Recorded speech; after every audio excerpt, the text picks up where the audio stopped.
क्योंकि रिस्क तो था सर, 30,000 फीट गहरा समुन्द्र में उतरना। और जबकि मैजेस्टिक सिर्फ देखा था, कभी कभी चलाया तो था ही नहीं। मैं जब रात में आया होटल पे तो चंदा ने बोला, क्योंकि वाइफ और बच्चे गए ही थे, तो चंदा बोली कि आप इतना बड़ा रिस्क ले लिए, आप एक बार भी नहीं सोचे कि अगर आपको कुछ हो जाता तो हम लोग का क्या होता। हम कहें कि देखो, ये जिंदगी जो मेरी है वो मेरी जनता के लिए है और मेरे काम के लिए है। क्योंकि मैं जब शादी हुई थी तो हम तुम्हारे थे, लेकिन आज तुम्हारे होते हुए भी मैं हम बहुत लोगों के हैं और बहुत लोगों की आशाओं में हैं, बहुत लोगों के दिल के धड़कन है। तो हमें उनके लिए भी कभी नमस्कार दोस्तों, आप सबका स्वागत है हमारी YouTube चैनल यूपी बजरिया में।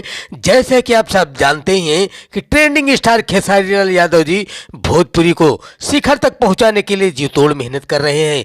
भोजपुरी का लेवल बढ़ाने के लिए वो अपनी जान की भी परवाह नहीं करते हैं, लेकिन कुछ धूर्त लोग उनका मजाक उड़ाने से बाज नहीं आ रहे हैं। जैसा कि आप सबने टीजर तो देखा ही होगा, जिसमें वो समुद्र में एक फिल्म का शूट कर रहे हैं। जिस स्टीम यान को चला रहे हैं उसे पहले कभी नहीं चलाए थे और समुद्र की गहराई भी 30,000 फीट से अधिक रही होगी, जिसमें जान जाने का जोखिम अधिक था। लेकिन खेसारी लाल जी ने वो करिश्मा कर दिखाया सिर्फ अपनी भोजपुरी के लिए, भोजपुरी को बढ़ाने